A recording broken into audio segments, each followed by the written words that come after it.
America, the awakening is here. We have Robert Craft back with us. Like we promised, we were going to do episode 2 with Robert Craft. Through these podcasts, I will be having many different people coming in talking about many different topics that are all about what's going on today. Let the truth be revealed by these professionals that have spent so many hours upon hours, days, months, years researching and understanding where we are today. So, Bob, welcome back to Hello, how America, are you? the Awakening. Good, thanks. How are you? Good. How are you? Good. Good. It's good to be back. Thank you. Let's pause a second. Who turned the fireplace off? I didn't. I just timed out. Fireplace never gets timed out. Oh, we'll cut this. I didn't turn it off. Okay, sorry. You're fun. Should we get a different color? A second. All right. I gotta move you down. Beautiful. I like this, how it's blurred out, but you can still see like your nice decorations. That looks good. Okay, so where will we? Well, let's go ahead and just go. Okay, Bob, what Yes. is the topic of the day? I think we're gonna get a little more into the details regarding what actually happened with the veterans, like legally, like their legal status, and we're gonna get a little more into like how the courts really Like- do work or how they're supposed to work. I think Like supposed the- to work is probably a better statement. I think the legal opinions and lawful facts.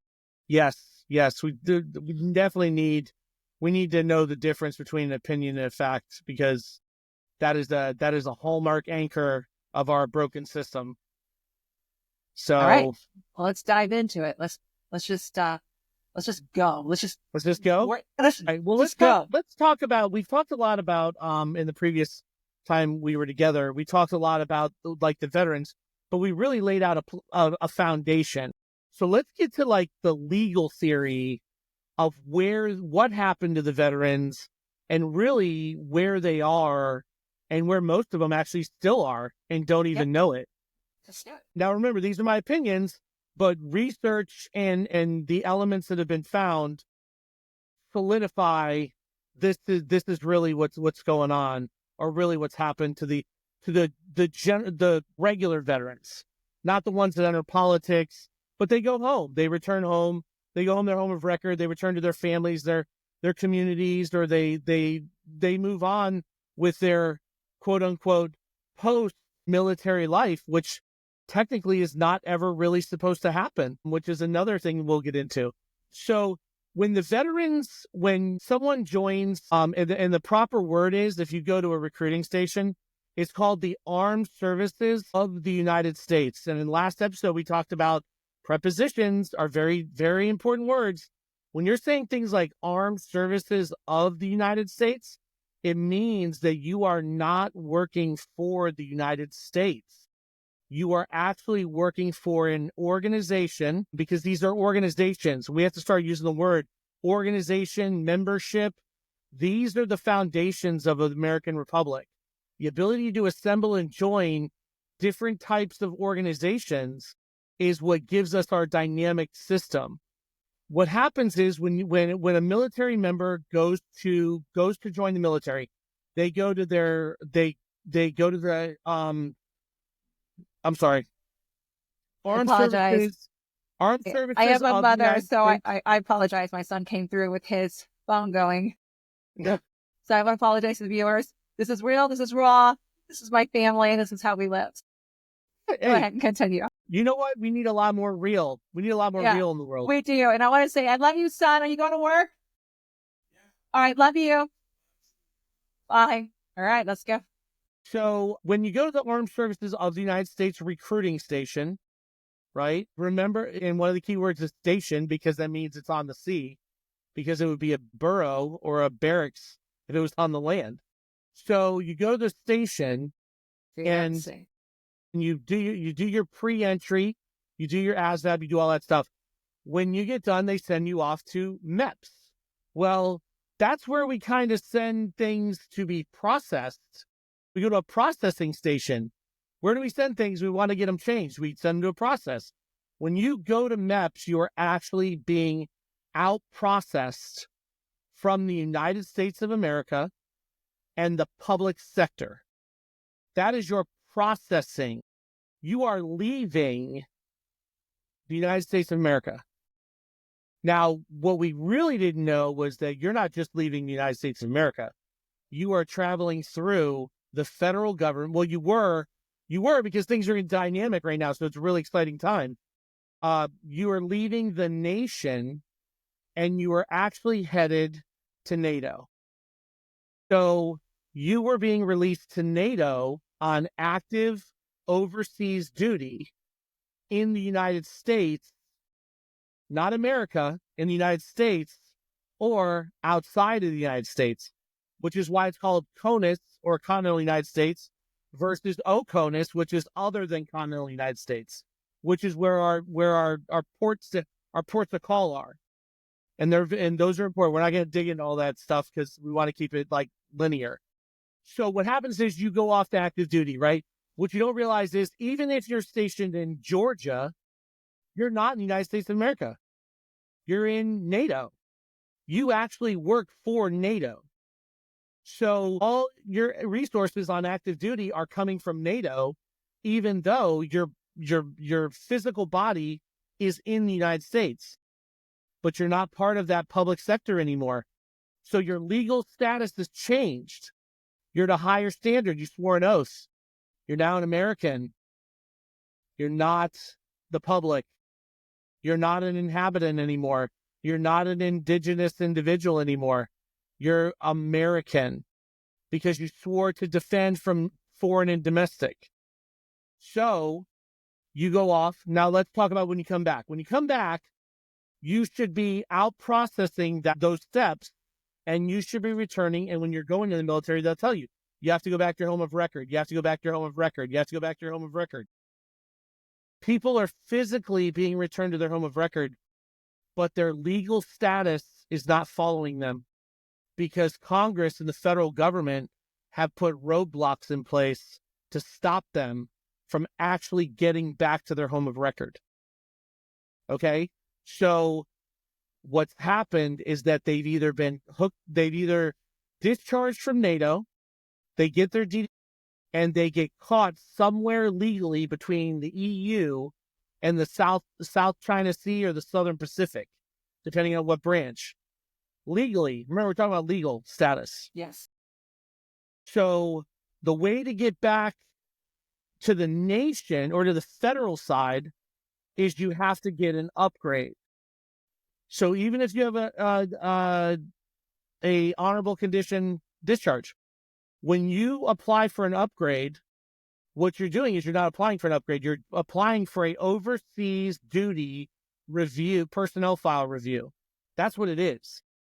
And you go to that hearing, which is out of Washington, D.C., and you go to a base and they put you on a Zoom call, whatever. What they do is you're sitting there and they issue a special order. Well, special order, like special counsels or special investigators or a special employee like Elon Musk. He is in They hate him right now. He is in equity. So he is a special employee. Special. Yes, or he special agent in territory law. Special districts are territory law. That is the Army's jurisdiction. So when you go to this hearing, there's a special order in your personnel file that gives that board special powers in special jurisdiction to review you. But everybody on that board is either a reserve member or a guard member because you're returning to the nation. So what they did is, even if you got that hearing done, which I did mine in 2008. 2008, I did my hearing.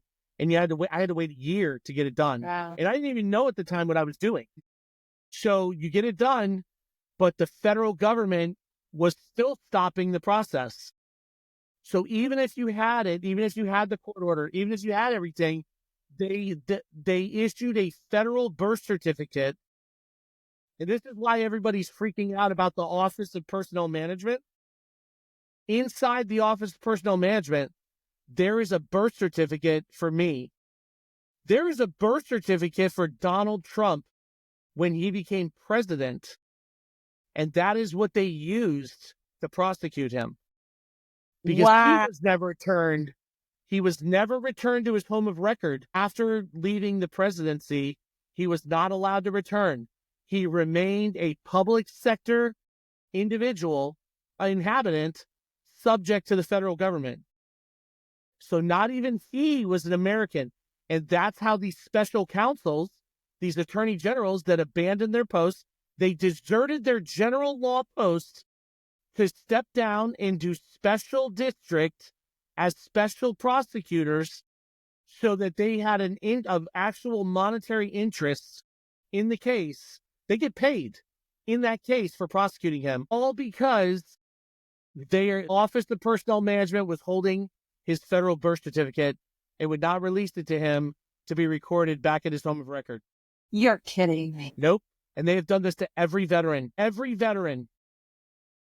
They are stuck as public sector individuals, not even individuals. They are public sector persons, which... Well, I had no idea the president was also involved in this. It all makes sense now why they did what they were doing and why he was fuming because of what they were trying to get away with. Because when he became president and he became commander-in-chief, if you are in a military position or a military status for 180 days, you are considered a veteran. Donald Trump was president and president of the United States of America for 4 years. He served as an American veteran. He was never discharged. He was discharged, but he was never allowed to return to his home of record like every other veteran. And they held his federal birth certificate at the Office of Personnel Management under the federal government, and they exploited it to make money off of it.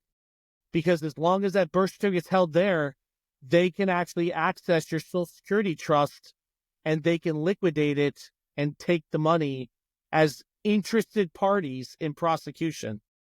So they get paid commission for prosecuting. And what kind of money is that? Well, they get 10% of whatever they recover. So what was the lawsuit against them? $500 million. 500. They get 10%. Wow. This whole thing was about money. And it was about a Social Security trust. Because your Social Security trust has like $50 million in it. Everybody's does. Yeah. Your Social Security trust. Let's get into this now. Okay, now we're leading into the average American citizen. That's not the president. That's not a veteran. Right. So let's get into that now. Let's, because we're talking, we've been talking and how we're going to be helping all these counties throughout the nation. So yes, go. So the Social Security Trust, is a private individual trust fund that is established and a lot of people know parts of this, but this is how it kind of works. So there are multiple birth certificates when you're born. Okay. The reason I know is because I have my actual real birth certificate with my footprints on it, my mother's right thumbprint. It doesn't have a last name on it. It literally has my first and middle name on it. No last name. Says I'm born to my parents, right? I have the original, right? And then you have the one at the county. Yes. Not the one at the county. I have the one at Vital Statistics that's copied at Vital Statistics, but it's actually the heirloom, family heirloom one. So I have that one. That's the real one. Everything that comes after that opens an account or accesses an account. So when you have the state birth certificate, that is actually an account. When you set up the Social Security number, the Social Security number sets up a trust fund. Everybody under a Hamilton system, we were supposed to be trust fund babies, and that trust system is supposed to be for our future labor as an insurance policy to protect the republic from bankruptcy. So what happens is the government puts in, let's say $1 million. They put in $1 million of equitable asset. They take that $1 million equitable asset, they move it over, and then they issue an account number. And you can tell by the seals. If it's a gold seal, that means it's operating on equity. If it's a black seal or a different color seal, it's in a different jurisdiction. So they take that, they issue an account number, then they take that account number, so they take the instrument, and then they turn it over to a wealth management company, and that wealth management company takes a lien against the asset, let's say $1 million. So now there's $1 million in funds that are put into what's called a warehouse that has what's called a QSIP number. So it's an address. But inside that warehouse, that QSIP, there might be 10,000 birth certificates, 10,000 Social Security numbers. I'm sorry, birth certificates. The Social Security number is the access point that needs to be administered. All these accounts are the assets, treasury instruments that are in the Treasury building. That's where the Treasury is, because that's where the treasure is. That's where the King's treasure is. That's the instruments. So then they turn these over to wealth management companies, and they get traded on our stock exchange for years. So they are literally making these trades, these wealth management companies, Morgan Stanley, Dean Witter, all of them. It's called wealth management. It is wealth management. So they are using a lean, real investment from the nation on a loan that they take that and they invest it in this company. And then they make all these trades back and forth, back and forth, back and forth over years. So then most people don't use their Social Security number unless they have like sick or something happens, right? Well, then what happens is you get to like 15 or 16, you get a driver's license. Well, what happens if you go and take down a bridge? How does the nation survive if you go and smash an entire bridge and cost $10 million in damage? So they put an insurance policy on it. The driver's license insurance policy is $11.6 million. And by the way, it costs $11 million to become a federal senator. Just so you know, that's where they get their money from.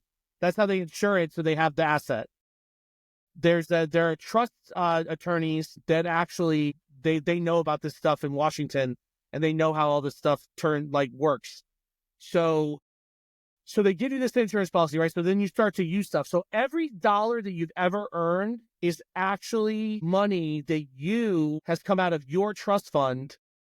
That is your Social Security trust fund. That's the money you actually earned. Because the nation has to be protected. So the social jurisdiction has to be protected. So it's called Social Security because it secures the nation from bankruptcy.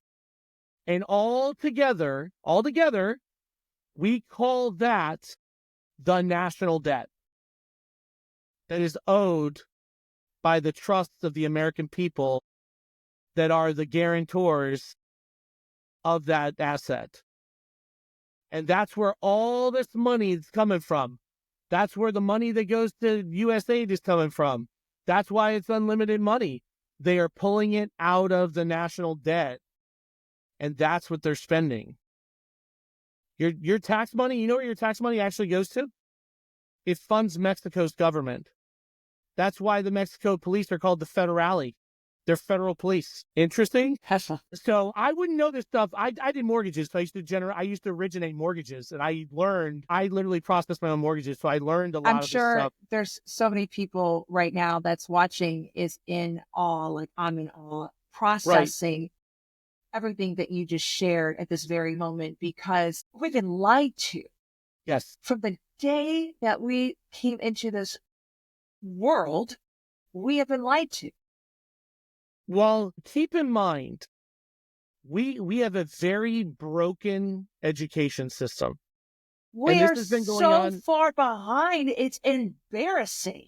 I'm not arguing that. We have been laughed at. We are like, we talked about this before. We're supposed to be the leader of the nations. Yes, we are supposed to be the representation of the mark of what the nations of the world are supposed to look to. And that's why we have fallen very short. President Trump has got so much work to do that he's been doing. He's rolled up his sleeves. He's out there getting his hands dirty, getting them wet. He's doing everything because this is, like you said, this has been decades and decades and decades and decades and decades of a mess of their own law, which we have called lawfare. People are like, it's lawfare. It's their own law, no longer the Republic law. And okay, so let's go back to our birthrights. Let's talk about, there technically are no birthrights. We don't give 2-year-olds a say. that is called an infant or a minor. You have to achieve a level of intellectual capacity before you're allowed to have a say. That's part of the baseline of understanding. We're not going to give a 10-year-old autonomous power. They did that for years. Look at all the crazy kings that went through Europe as kids. They're 9 years old. You're king. What? No way. No. So there are human rights. There are human rights. So for the future of the republic, for the American citizen, how is this going to work? If we had the trust or the amount of money that we were worth, what was it, $60 million? Well, by the time they do all these trades for all these years, like you can imagine, this stuff like doesn't stop. It keeps going. It just keeps going. It keeps going. So how is this going to change since we've been lied to, manipulated, and right under their law? And now we're back under the Republic law. How is this going to work with Social Security? How is it going to work for our future, for retirement? As fascinating as it is, Donald Trump has already said he's removing birthright citizenship because that is a federal citizenship, which means that U.S. citizenship will retract back to the actual state territories. And so do you remember during his rallies and then the opponents, the ones who are saying, he's going to remove your Social Security. Right. You're going to have no Social Security. Well, right. They're right. So let's talk about what's in store for us.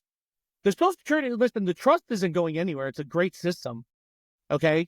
So, and we need it. That's our insurance policy for the nation, never to go bankrupt. So, but the key is not the Social Security trust.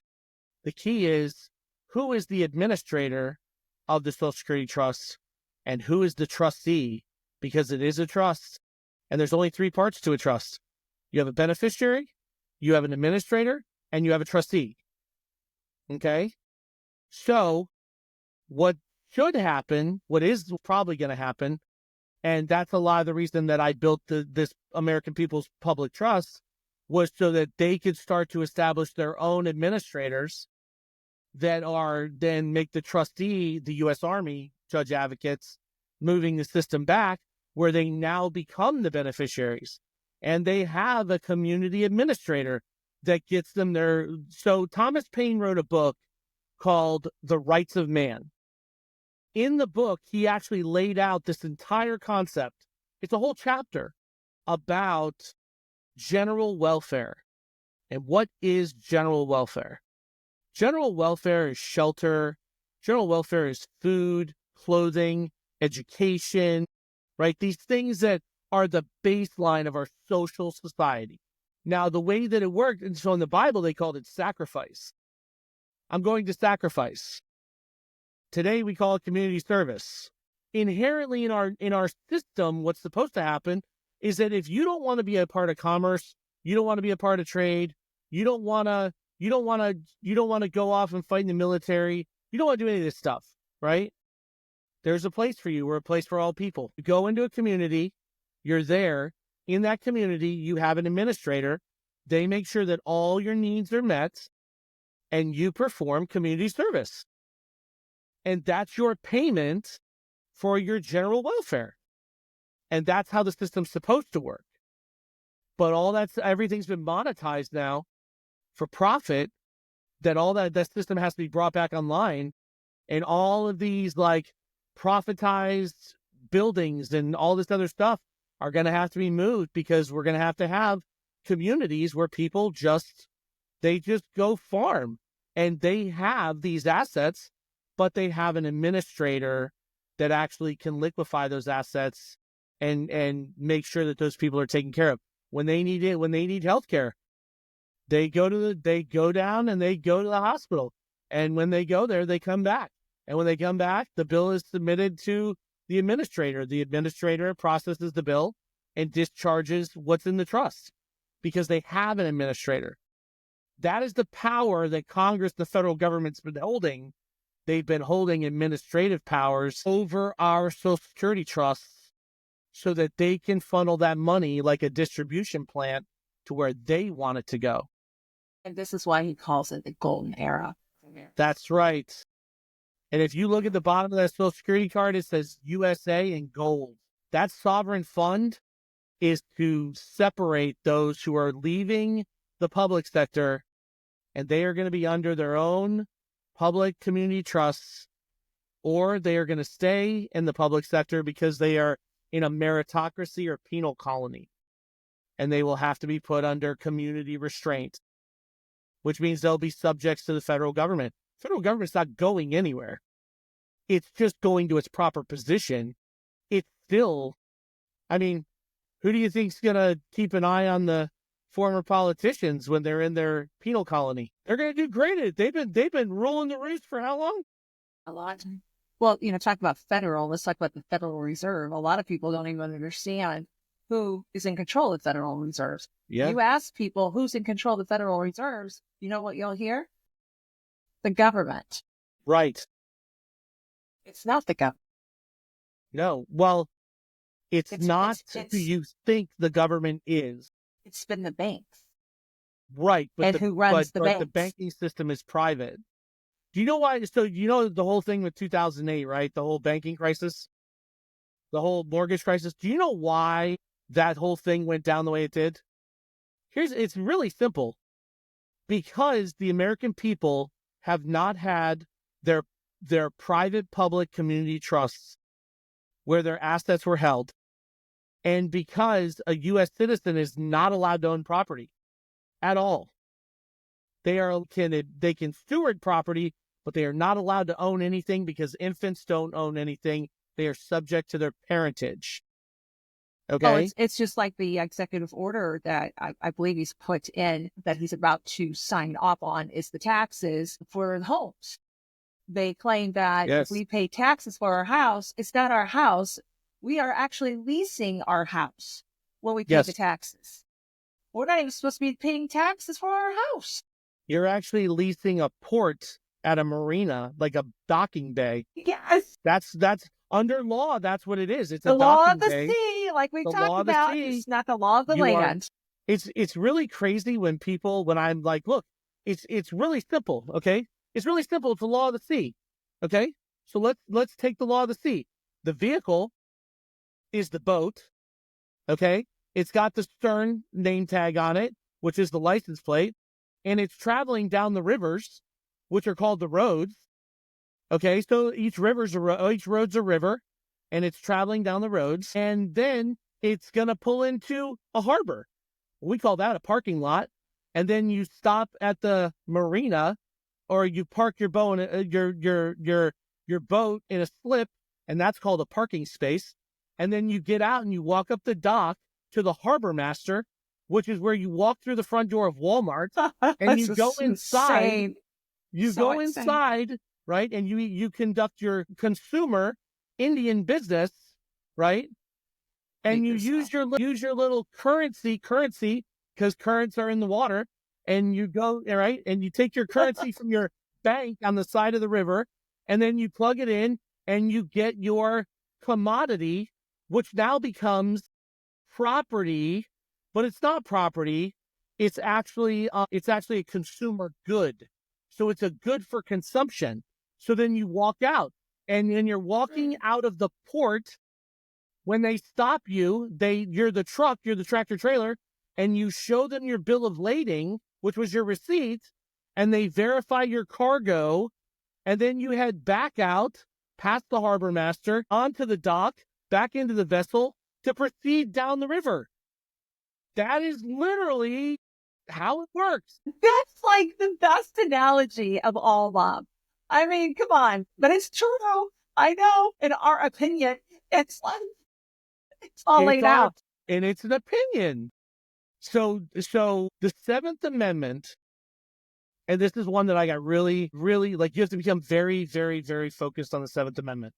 The Seventh Amendment says that no fact determined at trial by jury can be reviewed by any court of the United States except at the rules of the common law. No fact. So that means every court of the United States is a opinion, and only At trial by jury, can a fact at law be rendered? Because that is not a United States court. That is an American court. Sad. Or a national court. The military operates at national under Uniform Code of Military Justice. That's why they can declare you at general law. They can give you your knighthood under honors. When you become honorable conditioned, you are a knight of the Republic. What do knights get honored, right? They bow and then they get anointed, right? Yes, yes. But we are a nation of peoples. We have no king. And our king is only chosen at our consent until we decide to change. We are loyal to no king. We are loyal to law. So our guardian knights who are anointed are put under law, under honors. And that's why it's called honorable condition. And that's what they blocked. They blocked the veterans as the domestic guardian knight. So sad. Yeah. So they did it on sad. purpose. I said to you the other day, I said, if you read like La Morte de Arthur and you start to realize like we are playing a game of kings and castles and witches and wizards. And this is like Dungeons and Dragons because we are playing a game. I started studying Dungeons and Dragons when I was in Kansas, right? Because I got really fascinated because I remember I was learning law and I realized there's all this abstractive concept that plays into how law is created, just like the rivers and the ports and the harbor and all that other stuff, right? And as I studied Dungeons and Dragons, when I only played one time, but as I studied it, the majority of people that were sitting there were attorneys. And I was like, and they had said that they started playing in law school because that is how they learn abstractive argument. It's very interesting when you can play this abstractive game. So, yeah, it is. It's pretty crazy. And then coming back to that, now we got through opinions versus facts. So this whole concept of the return of the guardians is the return of the veterans to their home of record. And you're told when you're in the military, you are to be returned to your home of record. You are to be returned to your home of record. But nobody understood it was a law return. You have to be recorded on the land record at the probate court where they take that court order and that DD 214 and all that stuff, and they give you an upgrade. You are no longer the public. You are a private individual now this is where it gets interesting. You're an American national. You are no longer just an American citizen. You're actually an American national. Okay, because that gives you the highest jurisdiction, but it also gives you a duty, right? Because you swore an oath to the domestic defense. So it makes you an American national individual, and then a protected class, actually, because you are protected. That court order, there are some places you can record that court order right now, and they will take it and they will change it. They will change your status. But it's very limited where you'll find places like that. UPS is one of them. If you open a UPS box, you need that court order to get it from a commercial box to a private box. So when that happens, you are equal, or actually you're above a civil judge. So like the judges inside the civil courtrooms, you are on the same plane as a civil judge. Your Honor, you know how you log in? Hold on. Go ahead. My battery's saying it's low. It's not plugged in. It's not. Sure. Oh, geez. Okay. It's never react, so I know where to edit this one. Go ahead. So yeah, you're under honorable condition. So when you walk into a civil courtroom and they say Your Honor, that is a public honorable condition. But you are a private sector honorable condition. So you're actually above a civil judge because you're in the private sector of that jurisdiction, which is either at equity or it's at general law. Like this whole war on the American veterans was because if the American veterans ever figured out and got organized and realized they are the ones who sponsor the public members and they are the ones who get their stuff together, then they, under honorable condition, get to Esquire those they sponsor into their communities. They are guarded, and the veteran becomes the Knights Templar, the Knight of the Templar, and everybody in their community becomes their squires who are protected by the Knights. And that's what they didn't want us to figure out. It's the veterans that have to sponsor the public to protect them. Amazing. Yeah. That's why they withheld everything. So this is like so much education here. I mean, you know, Bob, it's always great talking with you, and there's so much to learn. And, you know, we're going to keep these episodes going because we're all about educating the people. We have been lied to, misled, deceived, manipulated for so long that we have to go back. Failed is a big word. Failed system. That's right. We're going to go back to ground zero. I mean, yeah, we're going to have to.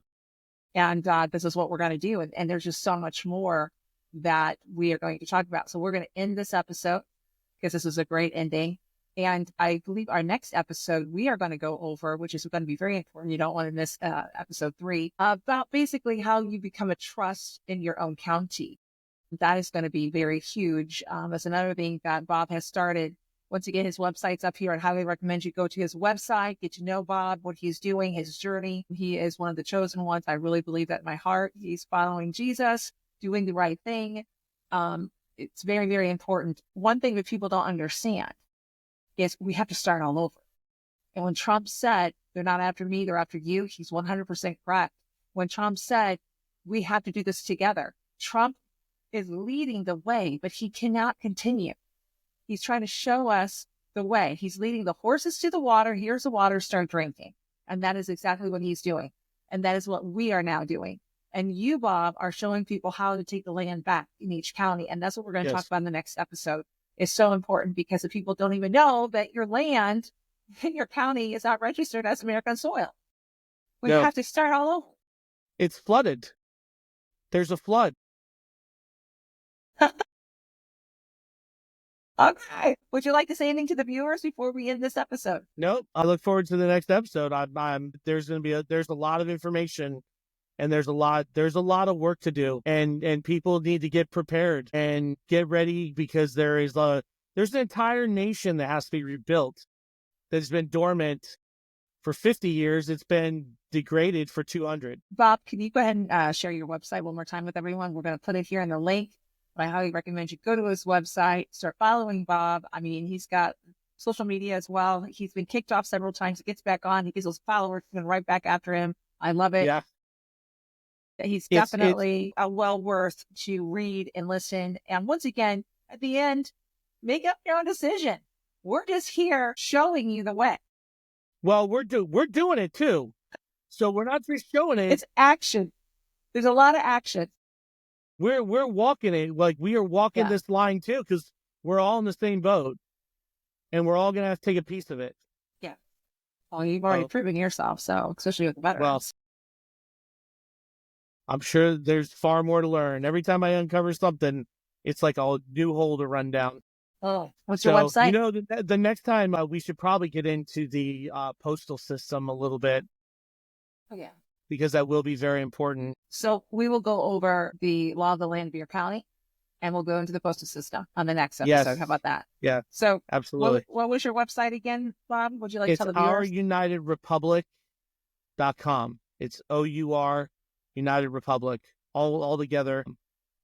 All right. So, don't forget to follow, guys. And once again, this is America, the Awakening, and we are here to awaken, and we are here to empower, to lead, to bring truth, healing, and freedom back to America. Thank you, guys.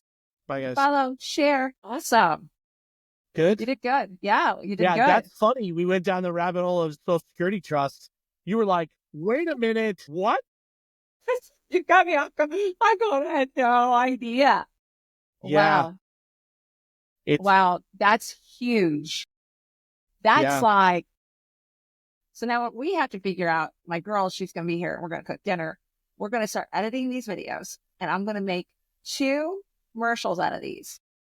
I got to pick which I love doing this stuff. Some PowerPoints, words you said, my expressions, bring them together, and we're going to put them on TikTok to get people to come here. Hey, Kaya, what podcast are we going to be using for this?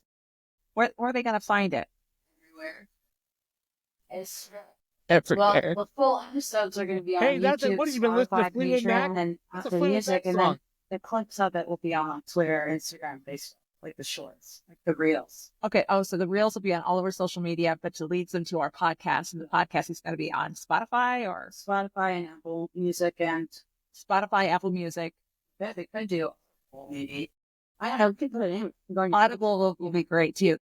My kids love Audible, huh? You can do it on Patreon. Patreon. We're going to start a Patreon account so we get more equipment, get things done, and to help as well. If you need stuff, we've got some resources to some items. Okay. Yeah. Good.